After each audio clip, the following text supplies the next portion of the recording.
दोस्तों, आपकी तरह मैं भी सोचा करता था कि आखिर कसाई मंगल और बुध के दिन नागा क्यों करते हैं। और दूसरी चीज सोचने वाली ये है कि असर और मगरिब के वक्त झाड़ू लगाने से क्या हो जाता है, क्या इससे कुछ गलत हो जाएगा। बस यही कुछ जानने वाले हैं हम आज की इस वीडियो में। हमारी जिंदगी में बहुत सी ऐसी चीजें हैं जिन्हें हम किसी मंतक के बगैर, किसी जवाब के बगैर फॉलो करते हैं, लेकिन इसके पीछे क्या मंतक कार फरमा है ये हम नहीं सोचते। मैंने एक दिन एक कसाब से पूछा कि आखिर पाकिस्तान में मंगल और बुध के दिन गोश्त का नागा क्यों होता है। उसने अपनी मंतक के मुताबिक जवाब दिया कि जी कसाई जानवर ज़बह कर करके थक जाते हैं, जिसकी वजह से मंगल और बुध को छुट्टी करते हैं।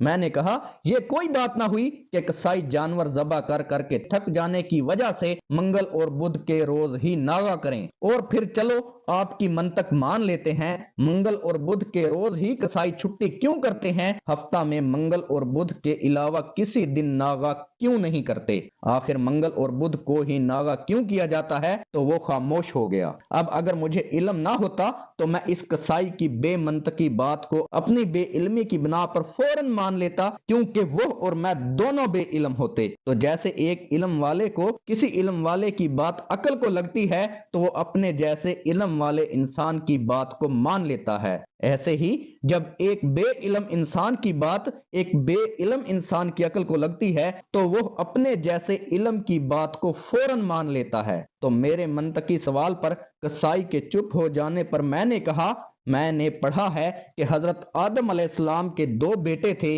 हाबील और काबील। और जब काबील ने हाबील के सर में पत्थर मार के हाबील को कत्ल कर दिया था तो वो दिन मंगल का था, और हाबील तकरीबन 2 दिन यानी मंगल से बुध तक अपने भाई की लाश को कंधे पर उठाए फिरता रहा, सोचता रहा कि इस लाश का क्या करूं, कैसे ठिकाने लगाऊं, क्योंकि यह इस दुनिया का पहला कत्ल था। तो काबील को मालूम नहीं था कि किसी इंसान के मरने के बाद इसके साथ क्या किया जाता है। तो मैंने कहा जो मुझे समझ में आता है वो मुख्तसर ये है कि हाबील अलैहिस्सलाम के मंगल के दिन कत्ल हो जाने की वजह से और इसी मुनासबत से हमारे यहाँ किसी भी जानवर को ज़बह करने से परहेज करते हुए 2 दिन का नागा किया जाता है। फिर मैंने समझाने के लिए एक और मिसाल दी, ऐसे ही जैसे पाकिस्तान में ये भी कहा जाता है कि असर और मगरिब के दरमियान घर की सफाई ना की जाए, क्योंकि ये बात भी साबित है कि अरब की एक बुढ़िया घर की सफाई करती और फिर असर और मगरिब के दरमियान किसी वक्त हजरत मोहम्मद सल्लल्लाहु अलैहि वसल्लम इस बुढ़िया की किसी गली से गुजरते तो वो बुढ़िया